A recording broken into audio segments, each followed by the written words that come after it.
जय श्री राम दोस्तों। Dictation start. किसान को छोड़कर देश का हर तबका अपने द्वारा तैयार किए गए उत्पादक का दाम खुद तय करता है। वाहन बनाने वाली कंपनियां उसका दाम भी तय करती हैं कि वे कितने में बेचेंगी, तो उनकी लागत के बाद तय मुनाफा निकल आएगा। कमोबेश सारे उत्पादक ही तय करते हैं कि उनके उत्पाद की कीमत क्या होगी, लेकिन बेचारा किसान जो पैदा करता है उसकी कीमत कोई और यानी सरकारें, समितियां आदि तय करती हैं। किसान की दुश्वारी यही नहीं खत्म होती, अपने उत्पाद को बेचने की तय कीमत भी उसे नहीं मिलती। कई बार वह अपने उत्पाद को औने पौने दामों में बेचने को विवश होता है। अपर्याप्त सरकारी खरीद, दलालों का दलदल और भंडारण की किल्लत से उसकी फसलों की लागत भी नहीं निकल पाती है। किसानों की इन समस्याओं को दूर करने के लिए लंबे अरसे से मांग की जा रही है। अब केंद्र सरकार ने कृषि उपज व्यापार और वाणिज्य संवर्धन एवं सुविधा मूल्य आश्वासन पर किसान समझौता और कृषि सेवा पर अध्यादेश जारी किया है। इससे किसानों को राज्य के भीतर या बाहर कहीं भी अपनी पसंद के बाजार, संग्रह केंद्र, गोदाम, कोल्ड स्टोरेज और कारखाने को अपनी उपज बेचने की छूट मिल गई है।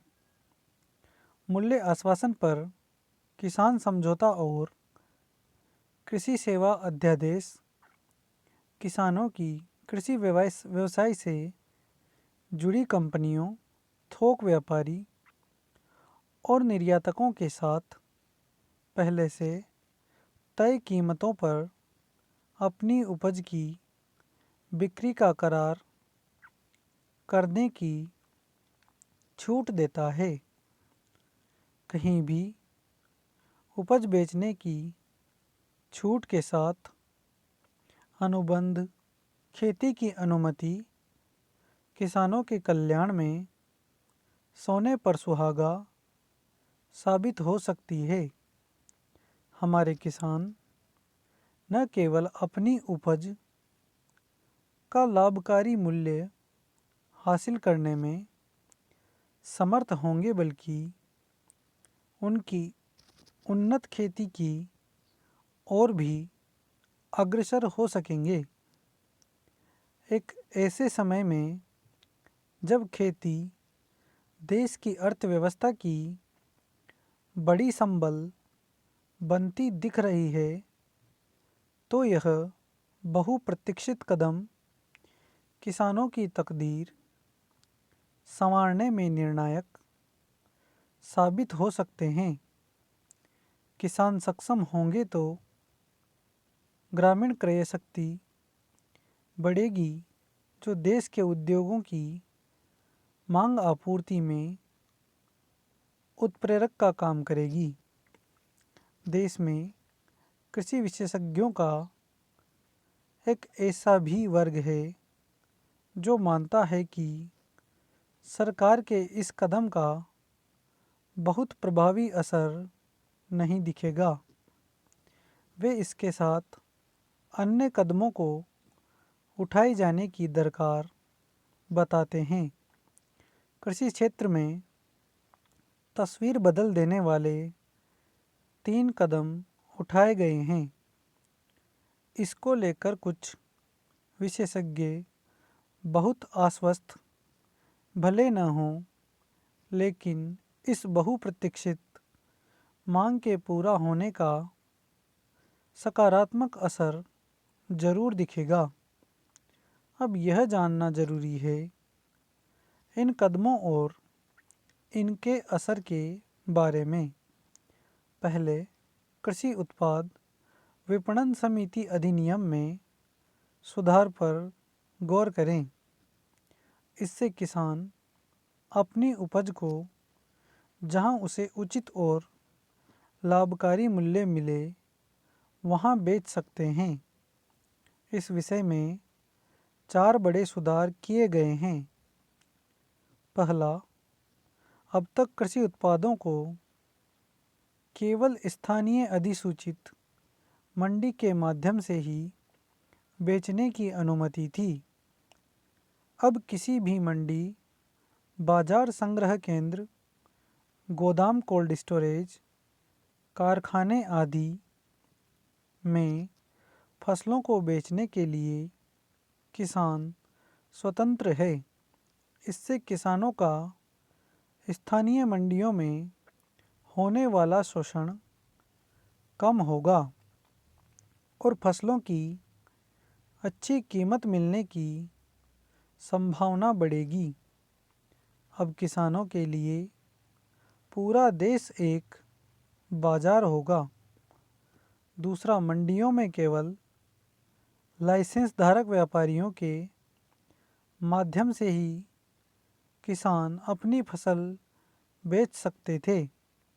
अब मंडी व्यवस्था के बाहर के व्यापारियों को भी फसलों को खरीदने की अनुमति होगी।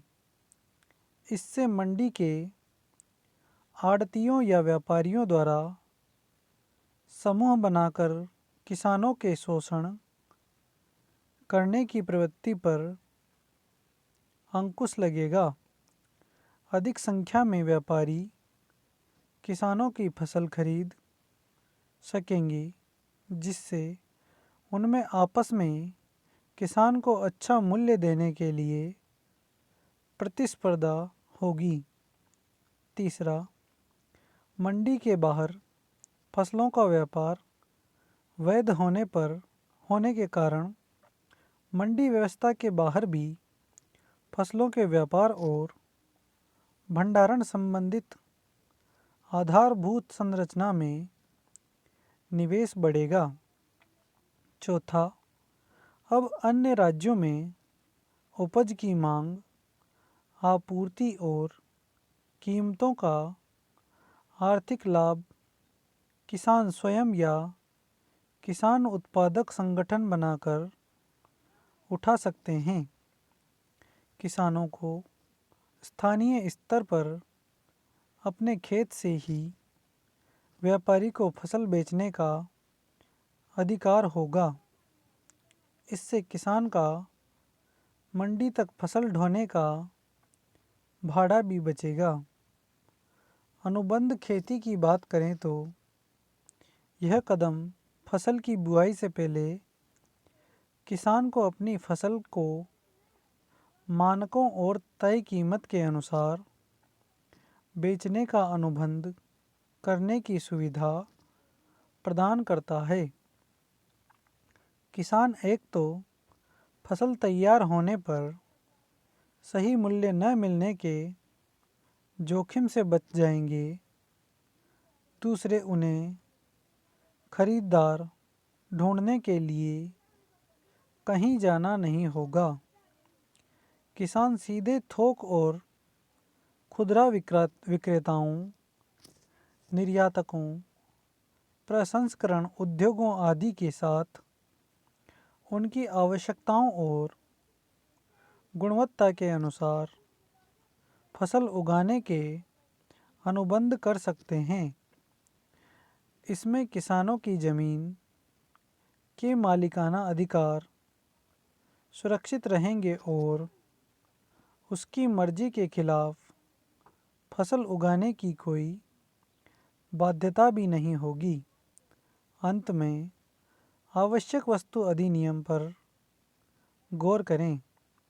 इससे अनाज, खाद्य तेल, तिलहन दलहन, आलू और प्याज सहित सभी कृषि खाद्य पदार्थ अब नियंत्रण से मुक्त होंगे। किसान को आर्थिक रूप से मजबूत करने के लिए केंद्र सरकार ने सही कदम उठाया है। स्टॉप। धन्यवाद।